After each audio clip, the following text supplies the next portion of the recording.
নৱপ্ৰজন্মক খেলৰ প্ৰতি উৎসাহিত আৰু প্ৰেৰণা কৰাৰ উদ্দেশ্য লৈ দেখা গৈছে যে কোকৰাঝাৰ যে ভোটগাঁও মাধ্যমিক খেলপথাৰত জাতীয় শ্বহীদ জিতেন্দ্ৰ সুবৰ্ণী খেল প্ৰতিযোগিতা দেখা গৈছে। আজি চূড়ান্ত খেল, এই চূড়ান্ত খেলত কোকৰাঝাৰ প্ৰেছ ক্লাবৰ ইয়াতে অংশগ্ৰহণ কৰিছে। আজি চূড়ান্ত খেল দেখা গৈছে বিটিআৰ কাৰ্যবাহী সদস্য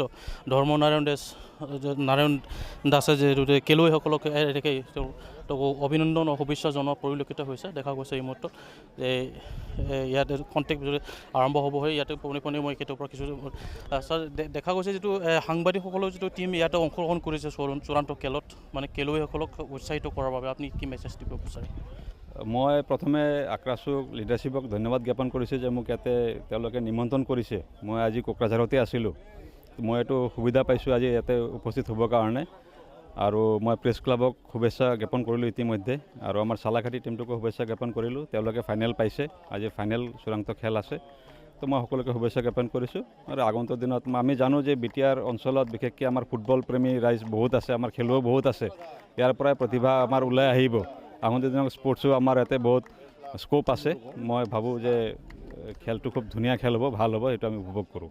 ধন্যবাদ। আপোনাৰ পৰা কিছু ছুটিকৈ প্ৰতিক্ৰিয়া ল'ব বিচাৰিম, কাৰণ কোকৰাঝাৰৰ চিনাকি আছে যিটো হলীচৰণ নাৰ্জাৰী আৰু দুৰ্গা যিটো বড়ো ইয়াৰ পৰা সৃষ্টি হৈছিলে।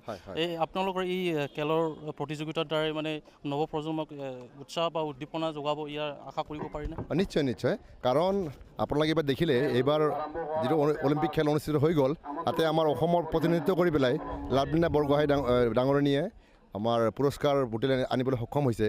তো ইয়াৰ দ্বাৰা ইয়াকে প্ৰতিমান হয় যে আমাৰ অসমৰ বা বিটিআৰ অঞ্চলৰ গাঁৱে ভূঞে বহুত প্ৰতিভা আছে, কিন্তু প্ৰপাৰ ইনফ্ৰাষ্ট্ৰাকচাৰ আন্তঃগাঁথনিৰ অভাৱৰ কাৰণে হয়তো আমি প্ৰতিভাখিনি ওলাই আহিব পৰা নাই।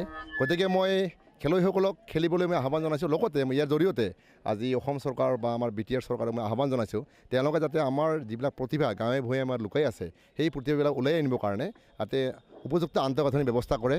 কাৰণ আমাৰ ইমান ডাঙৰ এখন দেশ, ইয়াতে প্ৰতিভাৰ মই নিশ্চয় ভাবোঁ অভাৱ নাই ইয়াতে। অকল মাথোন আমাৰ আন্তঃগাঁথনি লাগে, আমাৰ সুবিধাখিনি দিব লাগে, কোচৰ ব্যৱস্থা কৰিব লাগে। নিশ্চয় আমাৰ অনাগত দিনত বহুত অসম বা ভাৰতে ভাল ফলাফল দেখাব পাৰিব। আৰু মই খেলুৱৈসকলক মানে পুনৰবাৰ আহ্বান জনাইছোঁ, তেওঁলোকে যাতে এনেকুৱা টুৰ্ণামেণ্টবিলাকত অংশগ্ৰহণ কৰে। অকল টুৰ্ণামেণ্টেই নহয়, যাতে তেওঁলোক অনুশীলনটো মানে কণ্টিনিউ কৰে। নিশ্চয় আমাৰ বহুত খেলুৱৈ আমি দেখিবলৈ সক্ষম হ'ম। ধন্যবাদ। এয়াজাল আয়োজক সমিতিয়ে তেওঁ ইতিমধ্যে প্ৰকাশ কৰিছে যে বিটিআৰত যথেষ্ট খেলুৱৈসকলৰ যিটো প্ৰতিভা যথেষ্ট আছে।